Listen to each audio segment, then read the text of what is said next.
Welcome to the American Academy of Grief Counseling's Videogram on therapies with children and grief. And in this particular video, we're going to look at play therapy, art therapy, and word and music therapies and how they help children better communicate loss.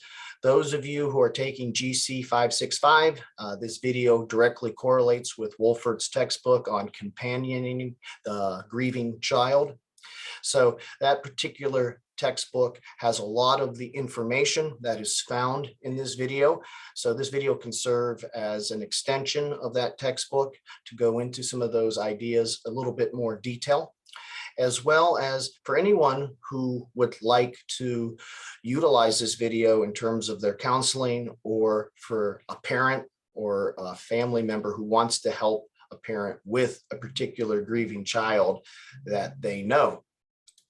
In regards to play itself, it is essential. It's an essential element to all children in expressing themselves in regards to their emotional being.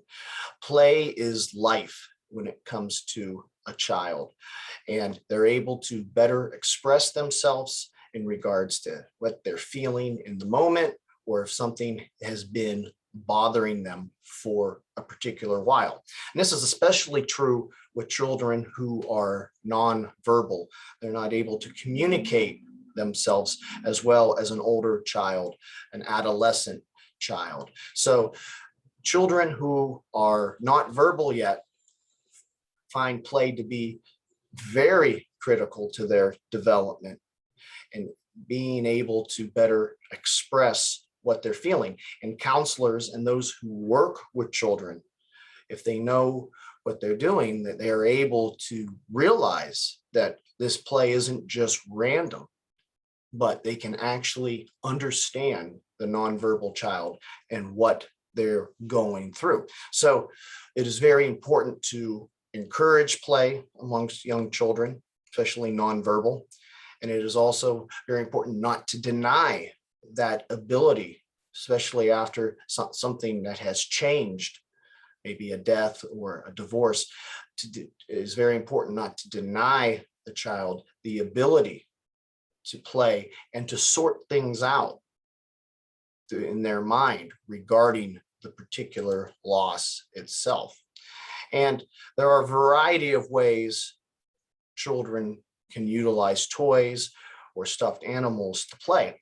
And most grief counselors or licensed professional counselors or social workers or individuals who work with children, their office is filled with toys so that the children are able to feel less intimidated, to feel more comfortable, and to be able to express themselves through play. Puppets are an excellent example of a way children are able to express themselves without opening themselves up directly first person. Many children are intimidated, they have anxiety, and through a puppet, a third person extension, they're able to talk to a stranger like a counselor they first met, and they're able to get some idea of what is going on in the child's mind. Doll houses, Wolfert lists in the textbook, as an excellent way to understand relations within the family. The dollhouse serves as the home of the child, and the child will display through doll figures their relationships with their parents or their siblings, and you can really see how the particular child is feeling, or how they're handling the loss, or the types of relationships that they witness and how they feel in regards to those types of relationships. So we have a few listed there: puppets, stuffed animals, the physical expression of children through doll houses, and also play phones. One doesn't fit all. Certain children will react differently to different types of toys. Obviously, boys might prefer toy soldiers to express themselves, while girls would adhere more to probably dolls. So it all depends on the child. We don't want to stereotype a child to a particular type of toy. Whatever toy helps the child express themselves is the best way. And this is especially true with younger children. Art therapy is excellent for any age. Art therapy is a way that not only children express themselves, but as well as adults. So it allows that other side of the brain to express itself at the subconscious level. And this can be done through drawing, painting, face, can even be done through clay and Play-Doh, which is a very common way children are able to work through their emotions as they play and create things, and also through a variety of photos. And a lot of studies are showing that how children draw with certain colors, if they manifest using a lot of red, there's a lot of anger. These are studies that are coming out that show that expression through art and drawing and so forth are excellent ways to understand what is going on inside a child's mind in regards to a current loss, if they're dealing with a divorce, if they're angry about a particular situation, if they're afraid of something. These are all excellent ways to better understand the child. Word and music therapy is also key form of expression, much like art and drawing, for adults as well. Again, journals and letters are excellent ways for adults to express themselves, but also children. And obviously we're now dealing with older adolescent children who are able to at least write or journal, maybe preteen and so forth. And these are excellent ways for them to be able to communicate how they're feeling, to keep track of their thoughts, and to put their thoughts on paper. This is something that is encouraged for, like I said, any age when dealing with a particular loss and trying to get a better understanding of what the loss means and where the individual is going with that loss through the grieving process itself. Now, when you're dealing with younger children, there are a variety of techniques in which you can utilize as a counselor or even as a concerned parent itself. There's the tell a story technique, and this is an interesting way, again, that avoids first person anxiety. It allows you to tell a story about a boy or a girl and to go through it and allow them to interject and add to the story. And the hope is that during the story, they start to insert some of their own problems and issues in.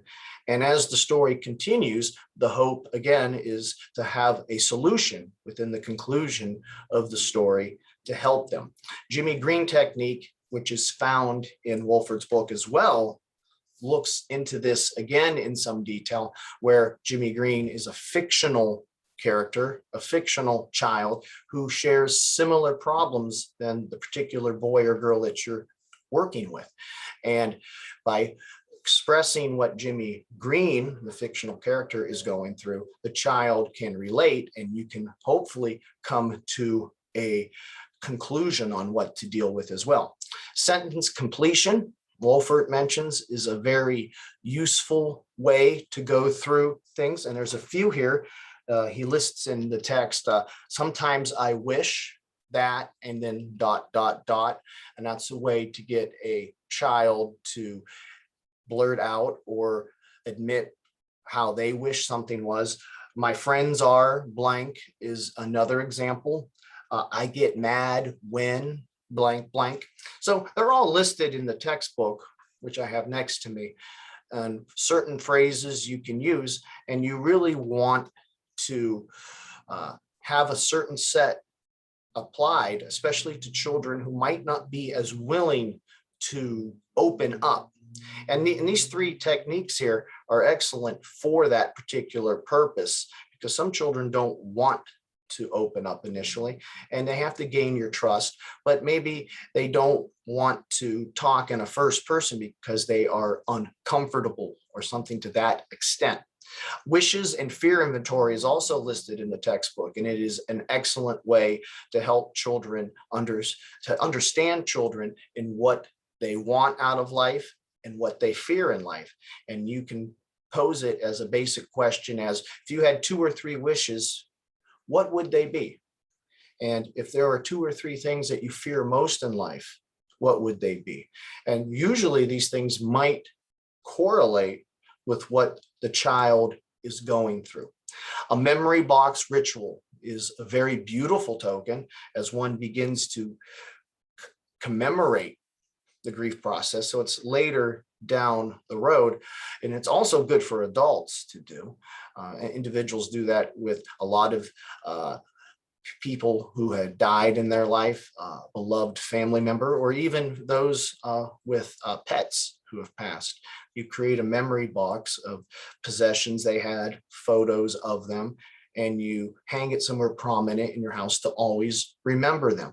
And it can be very therapeutic, especially for a child as they go through and maybe collect certain things of the deceased individual and put it together to be able to fully come to some type of expression regarding it.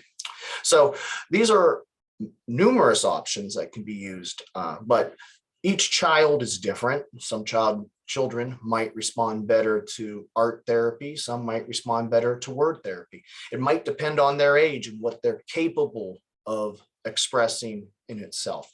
So no one tool is always perfect for one job. So it's a little bit of trial and error through experience of working with children, but also working with a particular individual.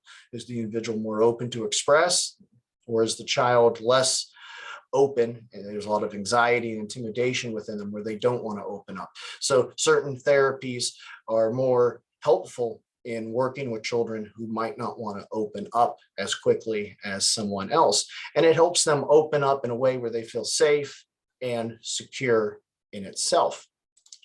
We are the American Academy of Grief Counseling, and we offer this particular child and adolescent grief counseling certification.